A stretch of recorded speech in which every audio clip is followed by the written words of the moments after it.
Mega Man, Jimmy Easy. Come on. Welcome to Advocacy Help Desk, a network of advocacy leaders sharing best practices and new ideas via this free podcast to help everyone in government affairs get better at their advocacy craft and having a lot of fun while doing it. Now to today's great show. Welcome back, everyone, to another episode of the Advocacy Help Desk. For our return watchers/listeners, thank you for coming back again. That number continues to grow. I am impressed by just how many people reach out to us with questions and wanting to, get on the show and or talk about topics or have our talk about topics. For those of you that are new to the Advocacy Help Desk, we are a group of advocacy professionals who have been doing this for a long time, maybe far too long, can't tell sometimes, who love the craft and love helping people and love talking about it. And there's so many different intricacies to advocacy and PAC work and everything else that it's a lot of fun for us to come on and talk to other professionals and find out how they got there, what they're doing, what the great work is. So if you have a topic that you'd love us to cover, by all means, please reach out to us. Head over to advocacyhelpdesk.com or advocacyhd on Twitter. Happy to hear it, happy to talk, happy to answer any questions that you may have. I am your host today, actually co-host. Andy Polk is out today. He is far entrenched on too much work once again. But today it is me and Nick DeSarno. I'll introduce him in just a second. Just a quick background. I'm Brian Fratkin. I am CEO of Spark Influence. I have been in the advocacy game for about 15 to 17 years now and have been going to PAC events for more than 10 years. And in that respect, I'm going to hand it off to my co-host today, Mr. DeSarno. It is good to see you, bright and sunny England. How are you? Thank you so much, Brian, for the lovely introduction and talking a little bit about what we do at the Advocacy Help Desk. This is I think my 10th episode now. So I'm not just a newbie anymore. I know what I'm doing in the podcast space potentially, or a little bit more than I had no experience prior. But yes, I'm excited for our guest here today. It's someone that was actually my first boss at the Public Affairs Council. And so when I joined, I obviously was a member of the Public Affairs Council before I came to work for them. So I had some idea of what I was getting into, but I didn't realize how kind of amazing some of the staff were there. And I hadn't really worked a lot with Hannah until I started, but it was a really pleasant surprise. And she was an awesome boss. And now she is a friend and also a member. Hannah is the director of field advocacy for the National Alliance on Mental Illness, NAMI. And she's been there for, I think, is it 3 years, 4 years? 4 years. And she directs their advocacy strategy. They do a ton of great work around mental illness and making sure that the entire community is really engaged, whether it's local chapters that they're helping boost their advocacy strategy or working on federal issues that are constantly kind of coming up around the space. Hannah leads that for them. And so just with that, Hannah, I don't know if you wanted to say a couple of few words of what you do on a day-to-day basis at NAMI. Well, thank you for that lovely introduction, Nick, making me blush. Miss working with you and hard to believe it's been 4 years. But I have been at NAMI for 4 years. And in my role there, I mobilize and build our advocacy infrastructure and also work closely with our incredibly large network of affiliates, over 650 state and local affiliates, to engage them on advocacy as well. So a lot of what we do is create resources to help them mobilize people as well as mobilize our advocates directly. So it's a fun job. It's a busy job. It's an important issue. So we have a lot of work to do. So Hannah, we always like to jump into, a couple quick questions, right? What did you major in college? I majored in politics at NYU. Okay. All right. Not so there, science, it's politics at NYU. So there is a crossover there. Okay. And then how did you get to where you are today? We always like to sort of give a background for some of our newer folks in the advocacy space to understand how they reached where they are. I think I know the answer. Let me tell you if I'm right, or tell me if I'm right. Hannah grew up in New Hampshire, which is like a primary state, and that got her political kind of juices flowing and interest there. Is that correct? You are right. I got extra credit in high school for volunteering on a presidential campaign and Oh man. saw every presidential candidate, every primary season, got a chance to hear them speak. So definitely was in my blood early. So Bartlett for president, you were all over. All over it. All over it. I get it. Yep. As were many of us. And so then politics in college and before the council? So I came to DC and I started working at the American Institute of Architects. I started in more of a lobbying and support role there and quickly moved into PAC and grassroots advocacy and realized that was my passion. I loved engaging people in the political process and helping other people find their voice, and went to the American Speech Language Hearing Association after that, and then was at the council for about 5 years, which was an amazing experience. And now I'm at NAMI. And so with NAMI now, right, you're talking about 650 state and local affiliates. That I want to dive into too, because that seems like a massive undertaking of how the heck do you keep all of that organized and just working with all those works and all the resources you create. I definitely want to touch on that. Let's talk a little bit about just the work you're doing now. I mean, more so than just those affiliates, but mental health. Obviously, 2020 was a very hard year on a lot of different people for a lot of different reasons. How has NAMI, worked through those situations and bills that have come up and just all the different pieces that you've put in place over the last 12 months? It's been 12 months to sort of help with what you're doing now moving forward. So we pushed for COVID-19 relief funds quite extensively in the last year. And really our concern was that state and local governments, when budgets are stretched thin at the state and local level, mental health has traditionally been on the chopping block. Even though the need grows during crisis and downturns in the economy, it is often one of the first things to be cut. So it was a really high priority for us to get resources to state and local governments that was specifically for mental health to help them fill the gaps and make sure that providers were not closing their doors at a time when people needed that help more than ever. And also to have a wider variety of those resources available. We're really excited. There was an enormous amount of funding in the Department of Education last year, and a lot of that funding can also be used to help make connections to mental health care in schools. We know that many kids are struggling after what they've been through the last year. So it's just really creative ways of how to connect people to help. There was over $4 billion for mental health and substance use disorders in the bill at the end of 2020, and the American Rescue Plan. There's almost $4 billion for mental health specifically in there as well. That's for workforce training. It's for the community mental health block grant that goes to states. So there's a lot of resources in there. And we're working now with our state and local chapters to make sure that they're providing guidance to state authorities on where that money is needed and how it can best help people and make sure that folks are getting the help they need when they need it. That's a great point. One of my good friends is a school counselor. I know she uses NAMI's resources to help children that she's working with. I also imagine that, the pandemic has complicated in how you are doing some of these things because you did, field advocacy, right? Where like you're in the field. You also, NAMI does a ton of like in-person fundraisers and trainings and different things like that. How have you kind of worked around some of those challenges? It's a really good question. I have to give credit to our state and local chapters who have been incredibly innovative. So NAMI provides advocacy and support, education, and promotes awareness. And the education and support is so critical to what we do. We host programs, we do support groups, and obviously the pandemic upended all of that, but our very creative field of leaders across the country figured out how can we do this virtually? How can we keep people safe? How do we navigate these really difficult conversations that people have about their experience and still be supportive when you're on a screen and you're not in person? I think it took a little bit of time, but a lot of really innovative ideas. And I think this has helped us build awareness because we've been able to put out resources. NAMI put out a COVID-19 guide in both English and Spanish with loads of resources on how people can access healthcare, how they can find mental health providers, information about everything across the spectrum that really impacts people's mental health.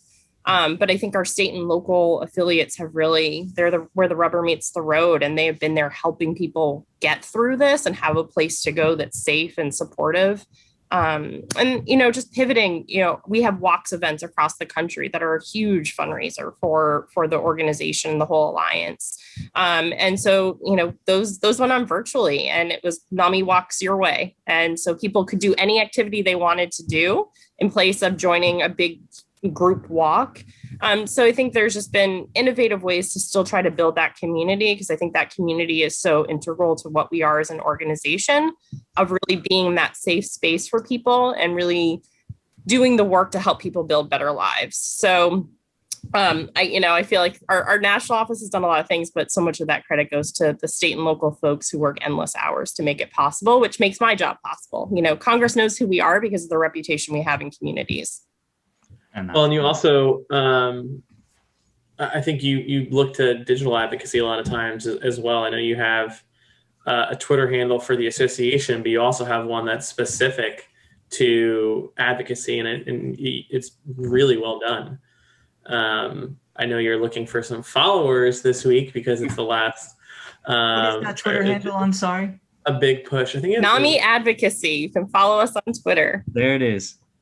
And you guys only started it a couple of years ago, but you have, how many followers do you have? We have over 7,100 followers. That's great. Big a group of folks. And so I think that things like that of being flexible and saying, hey, we're not just going to rely on in-person advocacy, or we're not just going to rely on emails. We're going to build a social following as well for our advocates, can be really helpful, and specifically during times like these where you can't just, pop up an event and have people sign a petition.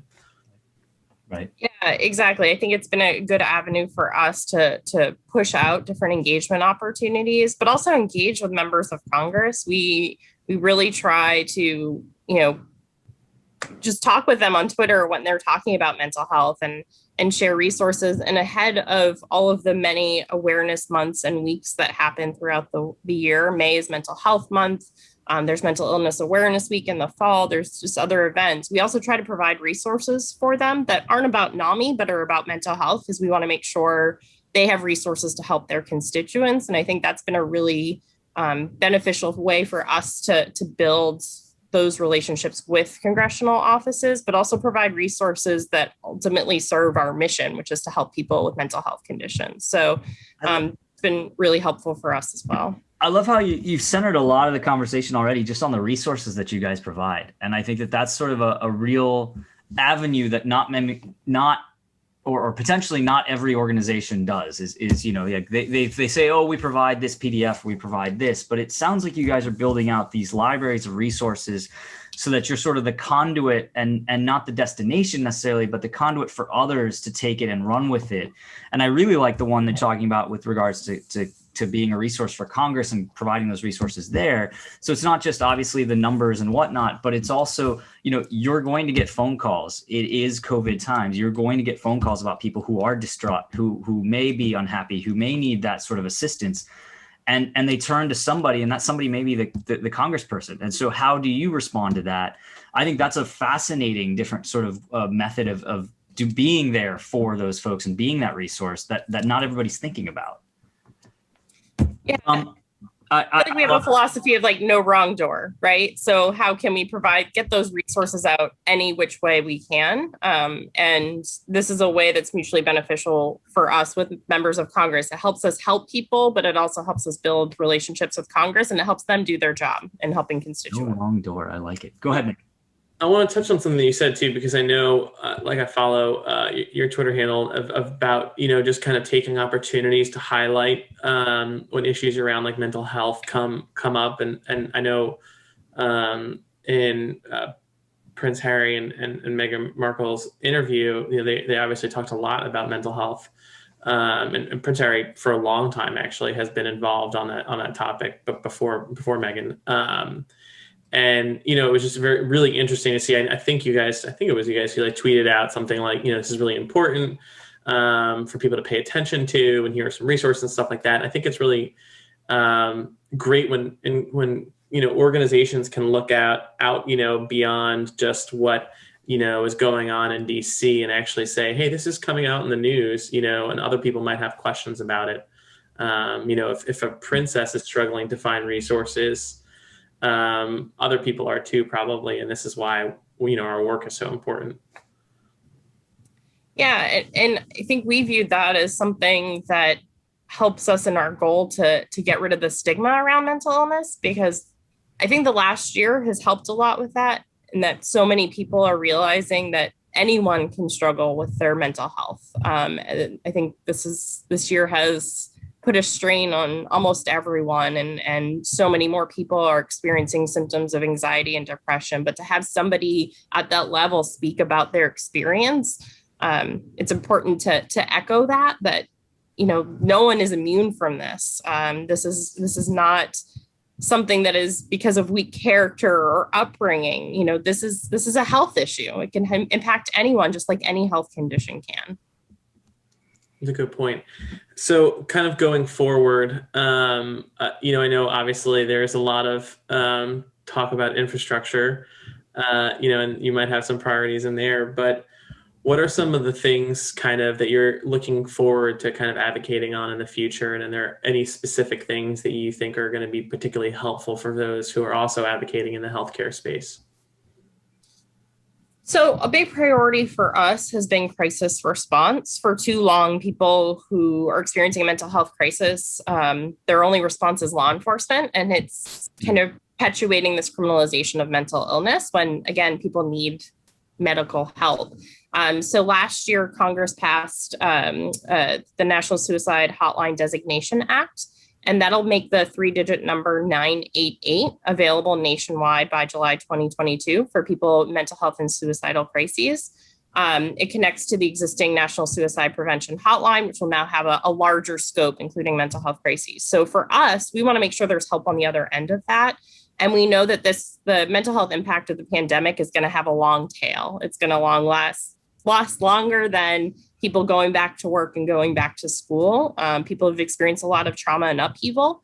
And so this is needed more than ever. And so for us, a big priority is making sure the resources are available. So when somebody dials that number, there's actually a response on the other end. It's not just an operator, but that a mobile crisis team that's staffed by behavioral health professionals can come to the person rather than law enforcement, that there's a place to bring people to stabilize them and help assess what other care that they need. So that's an enormous priority of us, not only at the federal level, but now there's state legislation for implementation of that. So that's a cross alliance effort that's a really big priority, and I think has a lot of implications for a lot of other organizations. Like you think there's law enforcement, there's EMTs, emergency department physicians who too often come in contact with people in mental health crises and don't have anywhere to bring them because there aren't inpatient beds to help somebody who needs that stabilization. So there's a lot of implications across the board for changing how we respond to crises. And so that's something that we're trying to be a leader on and work with our colleague organizations to push, and really think it could be a paradigm shift in how we treat people with mental health conditions in the future. Yeah. And how do you've obviously been quite successful in getting some of this legislation passed. How do you, but you're not necessarily like, Facebook or Google with spending $20 million a quarter on lobbying, right? So how do you I know you're a fairly, innovative organization in terms of how do you use some of these resources to get the job done? What are some of the things that, make your organization and your priorities stand out when there's all these other competing interests? I think we have the benefit of stories. We have advocates in nearly every congressional district in the country. So we have benefits that other organizations may not have. And we have people with the most incredible, powerful, in many cases, heartbreaking stories to share. So we really try to help people understand how to most effectively share their stories with policymakers. We actually just did a virtual advocacy training. We have an advocate training program that is focused on telling your story, and it's about practicing it and getting it down to the most critical parts and how to add an ask to it. And I think for us, that's what makes us most powerful, is empowering our folks at the state and local level to feel that they are in a place where they can share their story for change. Mm-hmm. So, I feel like that's such a traditional tactic, but at the end of the day, that's what it's all about. And then making sure that they can do it in different places. Like that, how can they get their story down to a snippet to share on social media? How can they go into meetings with policymakers and feel confident and comfortable, sending emails, which we do. We sent, I think our advocates sent more than 100,000 emails to Congress last year. So for us, I think that tried and true of getting people to share their stories and their experience is really powerful.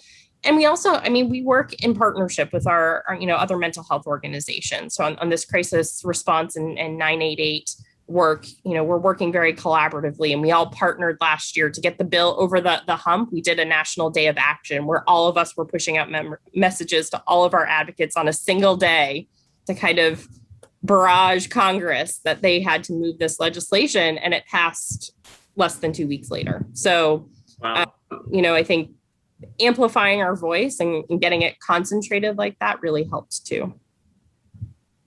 Just taking copious notes as always. But no, it's, I think that you guys hit on a lot of what I know Nick has talked about numerous times, and you have well is the multi-pronged effort and the concept of empowerment and engagement and education, right? So it starts both with education of the public, of your members of Congress, right? And it's not, and with each, as you said, comes their own message type, their own sort of message description of here's what I want you to know, here's the ask. And that concept of making these folks, I hasten to use the word heroes, but like they're the ones that can make a difference, right? And so as you empower them to make that difference, whether it's the advocate or the decision maker, right? You're giving them what they need to make that decision to make a difference. And I think you guys do that really expertly well between these pieces. You're talking about the education pieces, the storytelling pieces.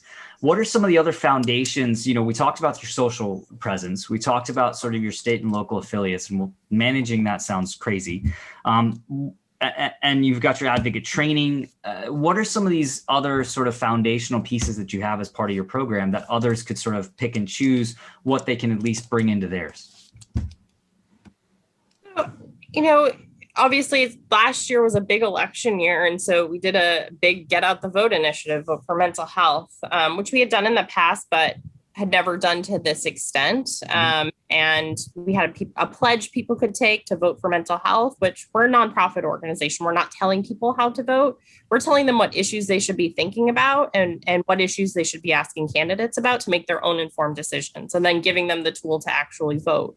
But obviously that's a foot in the door. People that exercise their right to vote are going to be more likely to engage in advocacy. So for us, it's thinking about all those different parts of the continuum. And we also open up our advocacy to anyone that wants to take part. You don't need to be a member of NAMI. Our advocacy opportunities are open to anyone who's interested in mental health and wants to play a role in this. And I think a lot of it too is just trying to amplify the message. A lot of the collateral that we create around advocacy is not branded.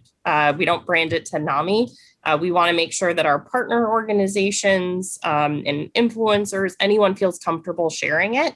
So it may direct back to a NAMI webpage, but we want to get the collateral out there. And ultimately, we have a goal, and our goal is not so much us getting the credit, it's right. Getting the issue passed. Right.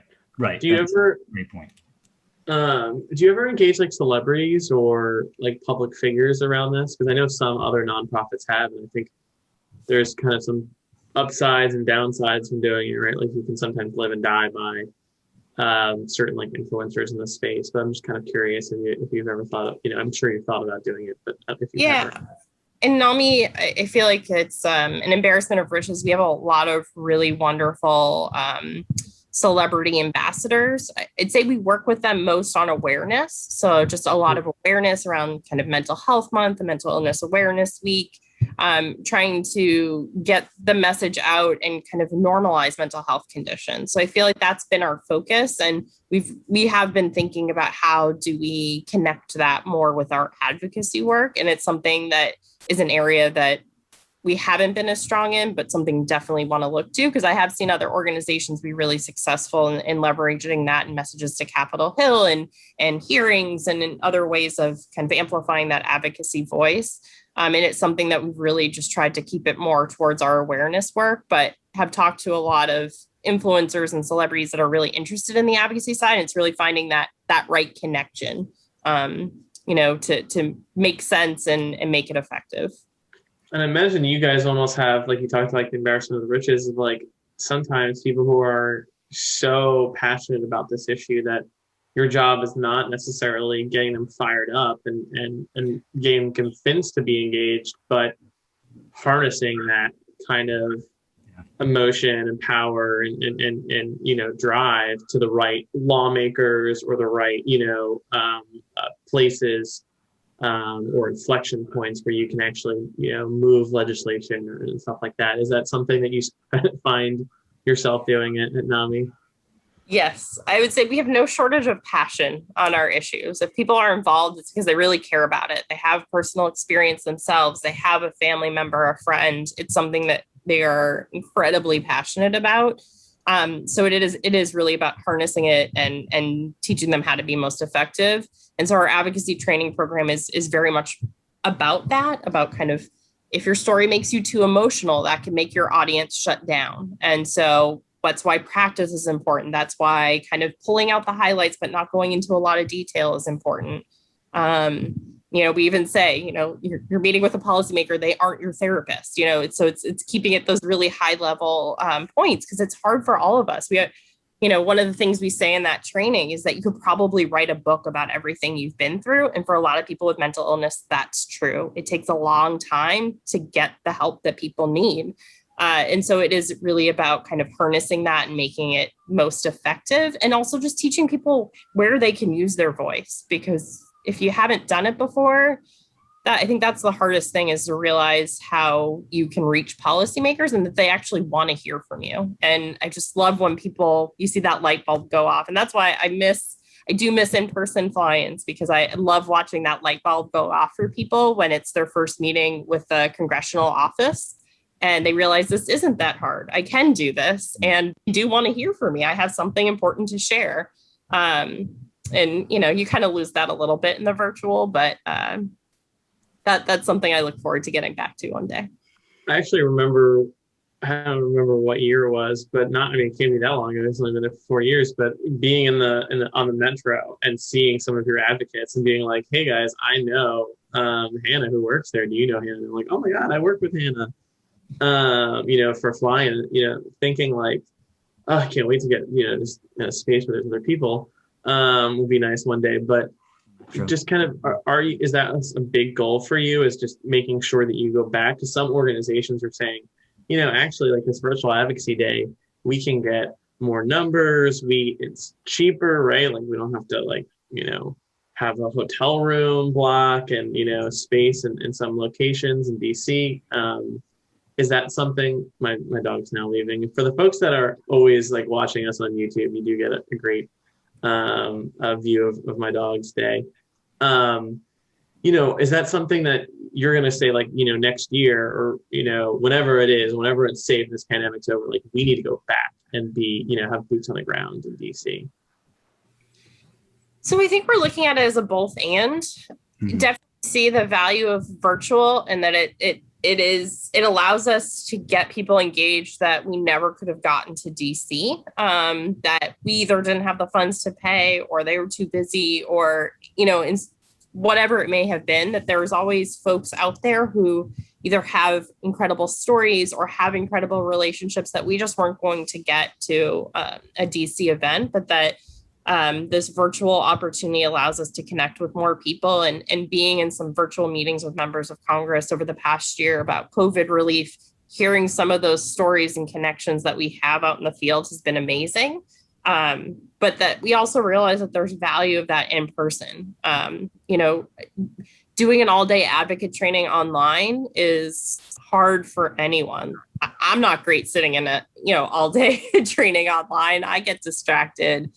Being able to talk to people and see people and actually get the experience of going to the Hill. I think there's something really special about that, but I think it's really going to be a both and, maybe more targeted, smaller fly-ins in the future, and then being able to do a broader scale one virtually, and also having the flexibility of time when you do it virtually, that it doesn't need to happen in this 3-hour segment on a certain day, that I think it helps get more meetings with members, and there's just a lot of benefits to being virtual.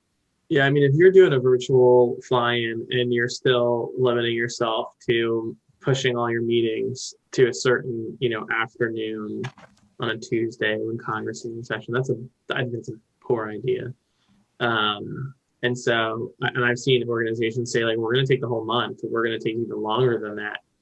And we'll do something every week to kind of keep our advocates engaged and knowing that, hey, this is the month that we do advocacy. But that the members of Congress, and their staff don't necessarily need to have all of the meetings the same week. And it's not going to be, I think there's some things that are lost and some things that are gained with doing these virtually. And so by having kind of that hybrid approach of like doing a little bit of both, I think you're going to get the benefits of each. I think that's going to be the next thing that advocacy professionals are going to have to tackle is, how do you do hybrid meetings that are effective, that don't, like, I'm really already thinking about this for, 2022 when we do the advocacy conference and the PAC conference. Because there's things like, I'm sure you're not missing this, Hannah, because you used to plan the PAC conference and the advocacy conference. I'm sure you're not, missing this part of it, but like, there's a lot of things like how much content you're going to give to people in the hybrid model that are virtual, right? Yep. Because how many people are even going to be allowed to be in an office at one time, or allowed through security at one time? So that's going to be a limiting factor too that we just don't know about. Yeah, and so if you thought you were going to have breakfast with the senator with 50 people like they do a lot of times, mm-hmm. that's probably not going to be happening for a while. That might not happen in 2021 at all. Even though a lot of these legislators are vaccinated. And so, I think it becomes a very complex thing where our jobs are necessarily not going to get any easier from now on, because we're going to constantly be wrestling with, is this something like when the member of Congress comes to the hotel ballroom and gives a speech, like, okay, we can live stream that now, but that also means we're going to have to figure out how to moderate that online discussion and the in-person discussion, like how all of that type of stuff means more staff, more technical, technology. And so it gets very complicated very quickly. Well, the good news is the advocacy conference and the PAC conference is going to be at the forefront of that next year. Coming right in January, you'll be right there, Nick, showing us how it's done with a hybrid conference of some people being in person, some people being online, trying to moderate the questions, et cetera, et cetera. So, I'm looking forward to that. Hannah, I love the idea that you guys as NAMI are very happy with stepping aside and letting other people shine. And I think that's you don't see that in a lot of associations or with a lot of association leadership. I mean, we work with a lot of folks just in a general sense in the advocacy space where it's like, we want to direct everybody to our website and everything's going to happen there. And that's where they're going to get all the information that they need, everything. And it sounds like you guys are the exact opposite, which is, yes, you can find all of these things on our website, but we're also very happy to give them away to anybody and anyone that wants to put them on their website or do something with them in their own way. And we don't need the credit for it. Is that a top-down, like CEO leadership of the association is saying that's who we want to be? And if not, was that a battle that you had to sort of wage at some point? Yeah, I think in some respects it is very much a top-down. At the beginning of this pandemic, our CEO helped put together a group of dozens of mental health related organizations, CEOs, to kind of come together. How do we navigate this? And how do we do it jointly? And we put out joint priorities for changing the mental health system. They're not NAMI priorities. They're across all of these mental health and substance use organizations. So I think very much it comes from our leadership, recognizing that we are more powerful if we go it together than each group having different priorities. So if we can help convene other organizations, if we can help provide those resources, being that we're one of the larger ones, that, we need all those voices and we need all the help that we can get. And it's a really empowering feeling to go that way, because it's about doing the right thing and accomplishing the ultimate goal, which is a really fun way to work, to be honest. That's wonderful. That's wonderful. Nick, go ahead. I'm sorry. No. So kind of looking towards the future, are there things that you're kind of excited about potentially moving forward? I know obviously we are, not too far away from another election, so I'm sure you're going to engage around the midterms and stuff like that. But are there other thinking, of down the road, we're really going to be looking forward to doing this, building out this, investing in this kind of style of advocacy or tactic or strategy? Mm-hmm. Yeah, I think two priorities for us. We've been very ad hoc and kind of engaging key contacts and grass tops. But we have so many amazing folks in our NAMI family across the country that, I was on a call with one of our state organizations with a senator this summer, and two members of our state organization board served in the state legislature with that senator when that senator was at the state legislature. We have people like that who have really amazing relationships. So I think formalizing and growing kind of a grass tops program, it's obviously a tactic that has been very successful for other organizations. It takes time to kind of grow that and formalize it and give it the care and feeding that it deserves and needs. So that's a big priority for me moving forward. And I think just finding different ways of getting that advocate training I talked about out to a broader audience. It was traditionally always an in-person training. We kind of have a teach the teacher, model, like a train the trainer model, where we train people to put on these trainings, and then they go do it. And so just trying to reduce barriers with that to help more people be comfortable sharing their story. I think, with a lot of our priorities, like building a crisis response system, we need those short stories shared more than ever. And so it's just empowering more people and reaching a broader audience to do that. I think it is a huge goal for me in the year ahead. And I think COVID kind of upended all of our goals last year, and just kind of changed everything we were working on. And so now that we've learned those lessons and are getting some semblance of what the new normal is, just how do we reach a broader audience on demand and give them the tools that they need? I think that's a great point. Yeah. I mean, this has been great, Hannah, as always. I know we were joking about infrastructure at the beginning, not that infrastructure is a joke, but although it seems to be every year now.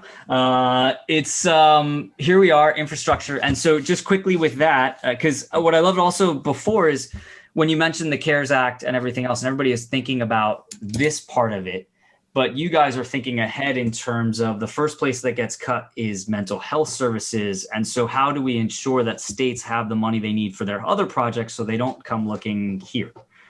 And so talking about infrastructure, when we talked about it just jokingly at the beginning, it was, it's infrastructure week and they're talking about this, but tell us a little bit about how that impacts the work that you're doing. Yeah, I think it's been encouraging to see healthcare be a focus of a potential infrastructure package. And I think mental health plays into that no matter how you look at it, whether it's kind of hospital capacity, or just integrating primary and mental health care and having kind of the space and capacity to do that. But as we look at what the pandemic has done and people accessing mental health care via telehealth, the infrastructure package presents opportunities for broadband access. And how do we make sure that people actually have internet access so they can access telehealth and get the help they need and talk to somebody and get that care. So I think we're looking at it from kind of across the health spectrum of the different ways that it can support people, but also kind of building that workforce as well and providing the resources so the workforce is there. And I think there's some opportunities in the bill to do that as well. So I think there's a lot to look forward to. It's obviously a huge package with a lot to be determined, but there's so much infrastructure need that impacts kind of the health experience of individuals. So there's a lot of opportunity to help people. And given that mental health is health, that's a big part of it. Yeah, that's great. Well, thank you again for joining us today. This has been amazing. I have my page of notes here on everything we've talked about, from the CARES Act to the state affiliates to Bartlett for president, field challenges. I think the one big thing from today that I got was no wrong door, right? I think that was a great saying that you put out there at some point, which is basically just there are ample opportunities that associations in whatever aspect they're advocating can leverage in a good way, just saying there's no wrong door to get our word out there and to make a difference. And so you're talking about the social aspect, the resource aspect, the state and local aspect, the federal aspect. There's so many different ways that you're engaging with your folks, the advocate training, key contact relationships. They're all little pieces that add up to a heck of a lot of a big, great effort. But doing each one can really get you there. And I love that aspect of it, the benefit of the stories, your impassioned folks harnessing that passion. There's just so much. So thank you again for joining us today. This was wonderful. Nick, any thoughts on yours on the close? Well, I'm obviously a big fan of Hannah and the work that she does there. It's a big fan of the work. I know, right? And the work she does. We could talk, obviously for another hour. The big thing I think that Hannah probably didn't talk about that I want to mention is she's incredibly great at organizing all of these pieces. She's always has like a million, folders in her outbox, and she can find and reference any email. She's incredibly organized and like list driven. And I think that really helps you when you're doing something as complex as she is and managing affiliates and a ton of different advocates and priorities that they have. Like every piece of legislation kind of clearly touches your organization at some point in your advocates. And I think that's really hard to do sometimes of staying focused and being like, listen, these are the tactics that work that we're really good at. These are the stories that we need to get. And having that kind of presence of mind to kind of drive forward, especially in a time where everything is changing so rapidly. And so I always appreciated that and learned a lot from Hannah when I worked with her. Any parting words, Hannah? Any wisdom that you want to impart to those maybe getting started or just looking to level up or anything else? Well, I would be remiss if I did not recognize that I work with an amazing team that does a lot of this work, and I am just along for the ride. So I do want to recognize all my colleagues who are just amazing, and going from the Public Affairs Council with amazing colleagues to amazing colleagues at NAMI, I have just been very, very lucky to learn from wonderful people. So it has been a pleasure to talk with all of you. I would urge people to follow us at NAMI Advocacy. Find out what we're working on, but just appreciate the time and always love seeing both of you. So what a gift. Well, this was wonderful again, Hannah. 2 quick plugs. Yes, NAMI Advocacy, great Twitter handle just to follow in general, not only for mental health, but for advocacy in general and seeing how they push the message and how they push what they're trying to do. And of course, we always talk about PAC.org and PAC.org/jobs. Great place, the resource if you're looking to get into or move up in the advocacy space, great resource there. So thanks again to everyone for joining us today. Another fantastic episode. Thanks to my co-host, Nick DeSarno. Thanks to our wonderful guest, Hannah. And in the words of Andy Polk, keep advocating.